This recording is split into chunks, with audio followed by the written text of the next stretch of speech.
Уақыт әр қайсымызға туылғаннан бастап барлығына бірдей қылып тәулігіне 24 сағат берілген. Кедей болсаң да, бай болсаң да, берілген уақыт барлығына да бірдей. Дегенмен, неліктен кейбір адамдар жетістікке жетіп жатса, басқалары өмірі бойы тақыр кедейшілікте өмір сүреді.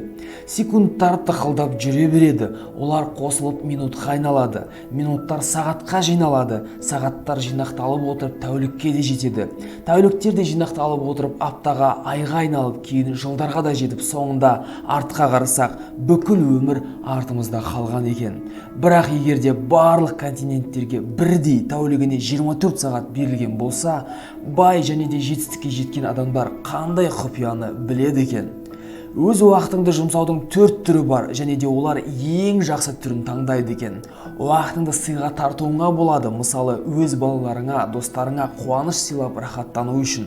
Өзіңнің ең жақын адамдарыңа сыйласаң қандай керемет, мысалы, өзіңнің назарыңды соларға бөліп, қол ұшыңды беріп, махаббатыңа баулап отырсаң қандай керемет.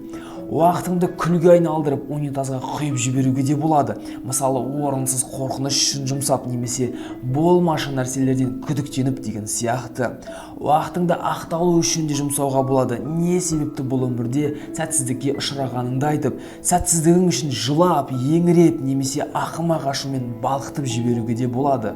Уақытты сатуға да болады, арзан бағалап және де минуттап, мысалы конвейерде жұмыс жасап, немесе сағаттап сатуға болады, қожайынға немесе өзіңе жұмыс жасау арқылы. Бірақ та тәулікте бар болғаны 24 сағат екенін ұмытпаңыздар. Сізде бары осы ғана. Бай адамдар өз уақыттарын көбейтіп отырады. Олар өз білгендерін басқа адамдарға инвестиция жасап отырады, толықтай жүйе қалыптастырады. Соның арқасында әр секундтары құндылыққа айналып отырады. Мысалы, өзіңізге елестетіп көріңізші.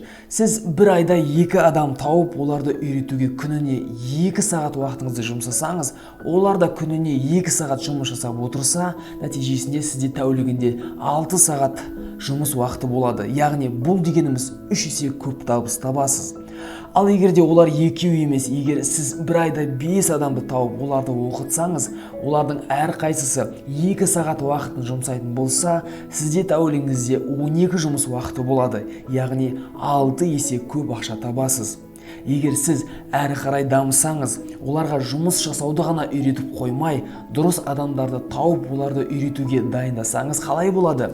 Енді олардың үйреткен адамдары да тәулігіне 2 сағат жұмыс жасап отырса, барлығын қосатын болсақ, сізде тәулігіне 62 жұмыс уақыты болады. Яғни бұл дегеніміз жеткілікті ақшаға кенелесіз деген сөз. Егер бұнымен күн сайын айналысатын болсаңыз, айлар бойы, жылдар бойы, міне осының арқасында нағыз тәуелсіздікке ие боласыз, қаржылай тәуелсіз адамға айналасыз. Содан кейін сіз өз уақытыңызды қалай жұмсасаңыз да өзіңіз білесіз. Уақытты жоғалтып алуға да болады. Мысалы, ұйқы мен бос қиялдарға, өсек айтуға жұмсап, немесе барлық шаруаны жасап үлгеру үшін тәуліктегі уақытты созамын деп тырысуға да болады. Бай боласыз ба, әлде кедей боласыз ба? Уақытты көбейтесіз бе, әлде барлығын өзіңіз жасайсыз ба? Оны өзіңіз шешесіз. Болашағыңызға қандай сценарий дайындайтыныңызды өзіңіз шешесіз. Кедейліктің қамауында боласыз ба, әлде өз уақытыңызды қалай көбейтуге болатынын үйреніп, ол білімді бүкіл әлемді сыйлыққа алу үшін инвестиция жасаған дұрыс болар ма екен? Шешім қабылдайтын уақыт келді.